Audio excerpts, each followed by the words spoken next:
Alright, today I'm going to give you guys a detailed look at this Kamino clone trooper, and then it's by Hasbro. It's the 6-inch, the new clone trooper, and I don't have the box anymore because a friend got this for me, so I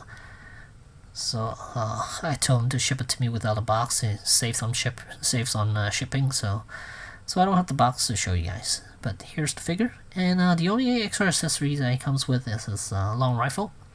And it comes with a blaster, and I made this figure with a removable helmet now.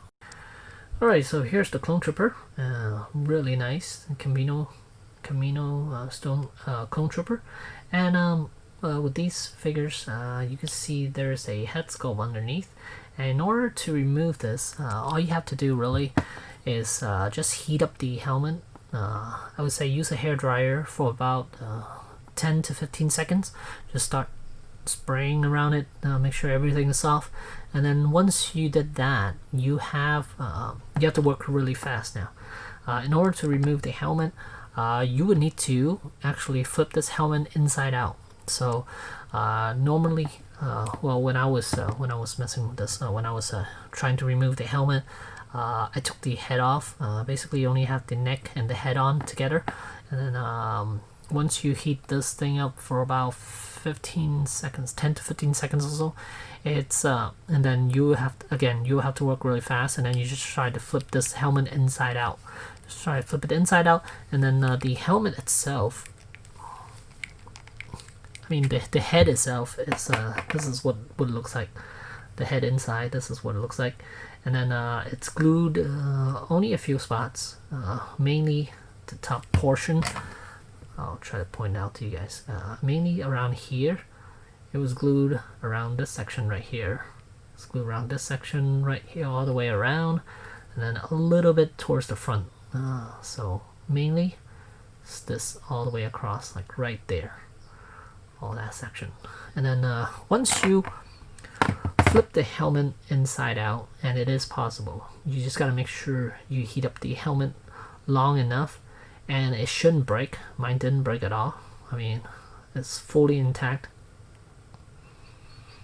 So just flip it as hard as you can, flip it around, and then by the time you get up to like this section, once you flip it inside out, once you get to about this section, and you will see it's attached to the helmet, and then you just try pulling it off, and it will come off easily. So it shouldn't be a problem trying to remove the helmet while keeping it intact. So there's the head sculpt of what's underneath, and I will attempt to paint this guy up. I'm not good at painting, but I will try, and once I have it done, I'll show you guys what it looks like with this fully painted, if it looks good. And again, here's the helmet.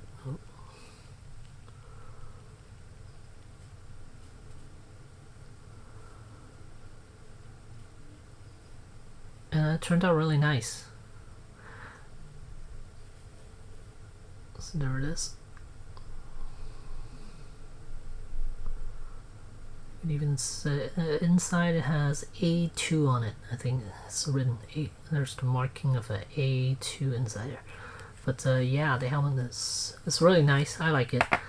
And then let's go for articulation now. So we have ball jointed head, and then base of the neck there is another ball joint.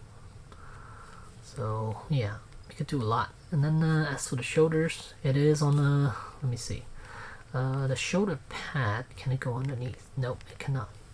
So it is somewhat hindered unless you flip the shoulder pad out over the vest section.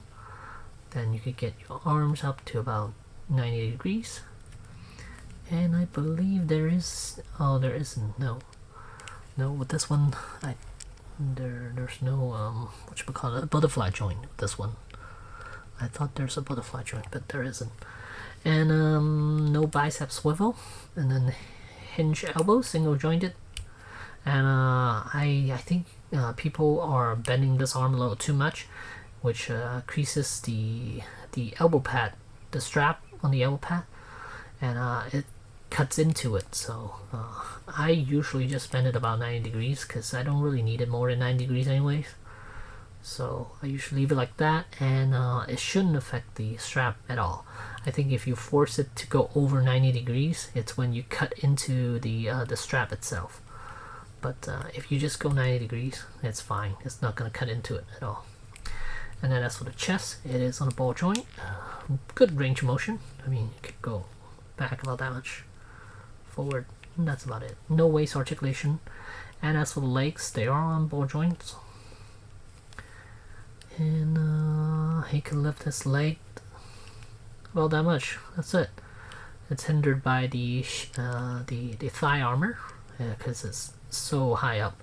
It's much higher up than the Stormtrooper actually. Yeah, the Stormtrooper has a little more gap in between, but as for the Clone Trooper, there isn't much. But he does have thigh swivel, and then single jointed knees instead of double like before the other ones.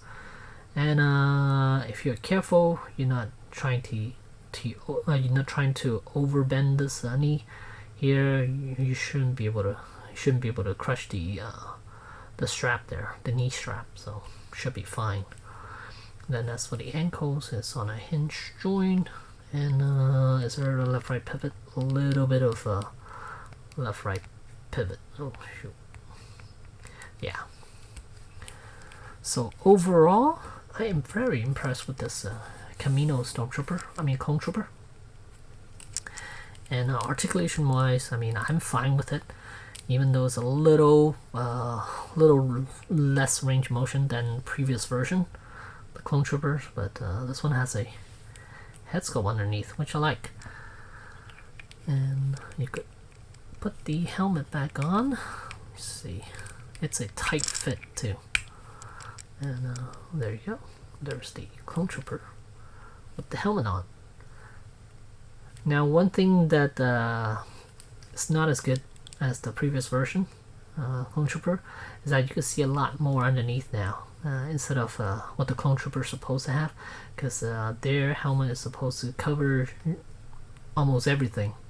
The only thing you see is the neck, and that's all you're gonna see. You can't see the chin whatsoever. But with this one, since it has a removable helmet, you're gonna have to make the hole a little. That's why they make the hole quite large for the bucket, because otherwise they won't be able to slide this head through. Here's another clone, and you can see that's how the clone helmet's supposed to be. It should cover up everything except for the neck, and so it's a tight fit. But with this one, you can see a lot of stuff underneath here. This is still really cool Clone Trooper. And here's a comparison. You can see the regular Clone Trooper from Hasbro on the left, and the Kamino Clone Trooper from, on the right here. Size-wise, they're pretty much the same. The Kamino one's a little taller, and the helmet is definitely different. See the shape and the design of the helmet. I don't know. I think I still like the previous version helmet. The design of it. To me, it looks more accurate than the new one. I'm not sure, but very similar except for the visor. Visor just makes him look kind of angry. But the original one looks nicer. That it's not as angry, but this one looks squinty. And here's a closer look at the Kamino Trooper.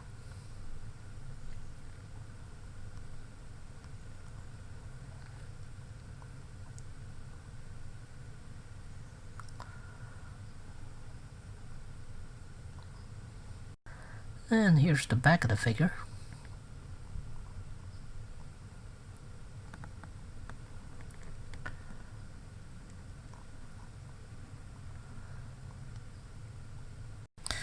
So there you have it. There's the Kamino Clone Trooper, and I like it a lot. I do recommend this guy for 20 bucks. I, again, like Stormtrooper, I will definitely buy a few more just to troop build this guy. And I wish there a 3.75 inch figure were like this.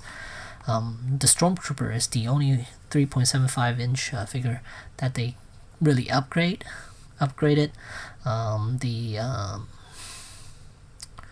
The Clone Troopers, the Phase 1 and the Phase 2, they both suffer from the lack of thigh cut joint. If they added the thigh cut joint, that would make those figures quite a bit better. Because right now it is hard for them to sit down without looking kind of weird, because the thigh section doesn't move. So when you rotate the hip, rotate the leg up, the thigh piece will have to be twisted to a certain angle in order for them to sit down, do a sit down pose, and it just looks so weird with the thigh piece all the way around like 90 degrees. Yeah, it's just weird. So there you have it. Figure I'll put that Clone Trooper up here too, to the 3.75-inch version. There it is. Still a nice looking figure, and I also bought a few more of this guy. So, but the 6-inch is definitely nicer, and yeah, for 20 bucks, can't go wrong. So there you go. There's the Kamino Clone Trooper from Hasbro. Thanks for watching.